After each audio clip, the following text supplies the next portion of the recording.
چون در مسکو در محکمه است. دیگر گویا نتوانستند گپ زده. از شما خواهش میکنم همچون مادروار همین مادر را قبول کنید و بیایم از ذوقش.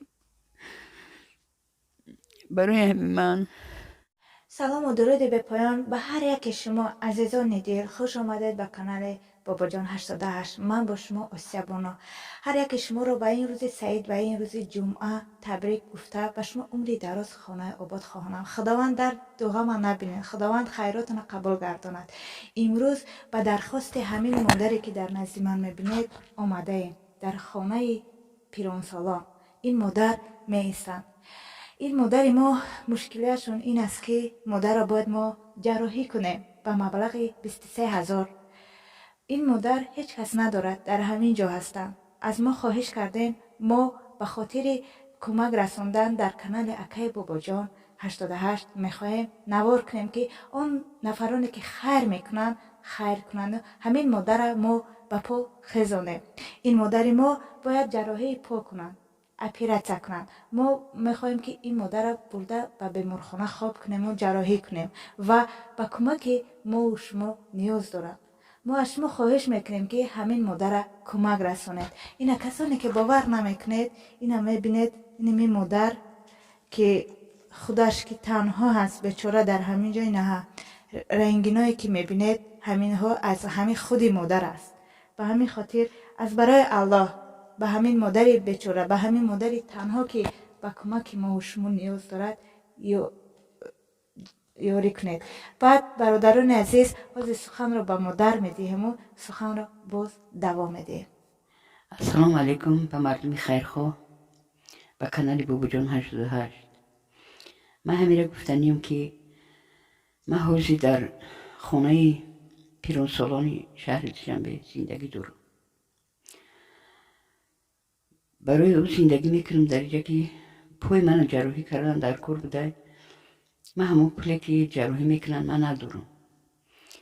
گفتگی اگه پای تو 23,000 میشه من ندارم این مبلغ. برای هوای ای مردم خیرخواه التماس میکنم، خواهش میکنم که خیلی کمک کنین منم پا جراحی کنن به پا خیزم. هر کسی که به من یاردم میکنه در پناه خداوند باشه همه وقت. خداوند بوریز خروزش میتیه. من یک تا بچه دارم در مهاجرت مهنتی رفته، در اوجا ترمه شده.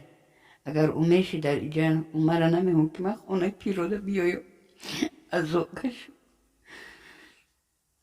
برای همین من ای مردم خیرخواه التماس میکنم که خیلی من در یاردم کنن من ایجام خیزم. کسی که من در یاردم میکنه خدا فیض برکت در سرش بریزونه، همه وقت در پناه خداوند باشه. برادران عزیز این مادر از اشک چشمانش ببینید چقدر گریه دارد. این مادر ما پسرشون در مسکو در محکمه است. دیگر گویا نتوانستند گپ زده. از شما خواهش میکنم همچون مادروار همین مادر را قبول کنید و به همین مادر کمک خود را رسانید. 23,000 باید شما به این مادر کمک رسانید و ما جراحی کنیم. این کارت دوشنبه سیتی که در دست من میبینید از همین مادر خودش است.